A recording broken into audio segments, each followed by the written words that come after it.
ძაფის კოჭდებ ზუსტად მანქანის უკან. აი აქვე. ძაფს ატარებ ესეთ ვარიანტში, მოვდივართ აქეთკენ. ეს არის დამჭიმი ძაფის. გამჭირდება მაქროს ამოღება.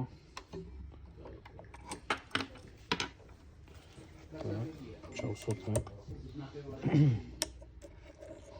დავახოთ ძაფს საათობრივი მიმართულებით. გადავწევთ. так. შემდეგ მანქანას ჩავთავთ და დავაწევით პედალს.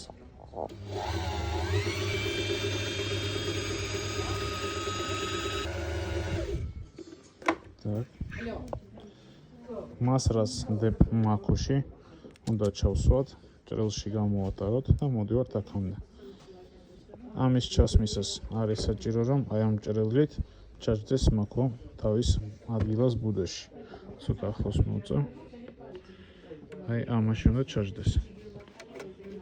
так. როდესაც ნაპირამდე მოიტან ძაფს, აქ უნდა მოვაჭრა. და დახურო 5 მეტრი საბჭირდება. ესე. так. მხოლოდ აწეული თათის დროს აწეული უნდა იყოს და აწეული აი ამ ნაწილის დროს ეს აქენ რეგულირდება. არის საჭირო, რომ დავიწყოთ ძაფის გატარება. ყველა მიმართულება ახალია და არის დანომრილი კიდეც. так, ესე იგი. პირველი ნაბიჯი, მეორე ნაბიჯი, მესამე, მეოთხე, მეხუთე. აქამდე მოვედით. так. ეხლა ნემსი აუცილებელია რომ ამოვწიოთ სულ ზედა წერტილში. так, ერთი წამი და განვაგრძობთ. იმისათვის რომ ძაფი გავუყაროთ ნემსში, ახლა სპეციალური დამხმარე მექანიზმი. ჩვენ გვაქვს ის მარცხენა მხრიდან ვატარებთ ძაფს ესე და მარჯვენა მხარეს აი ესე გამოვატარებთ. ნემსის უკანა მხრიდან გამოგაქვს უკვე გაყრილი ძაფი. ეგ არის.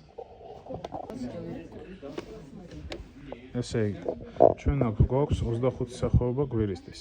შეგვიძლია ავარჩიოთ კონკრეტული გვირისტი, ამ შემთხვევაში არის უბრალოდ სწორი გვირისტი, ამით ვირჩევთ სახეობას გვირისტის, ამით სიგრძეს და ამით სიგანეს. აქ რეგულირდება ძაფის დაჭიმულობა და აქედან რეგულირდება დაჭიმულობა თვითონ თათის, ანუ რამდენად დიდი ძალით მიაწვეს ქსოვილს. ახლა დავიწყოთ კერვის პროცესი თვითონ.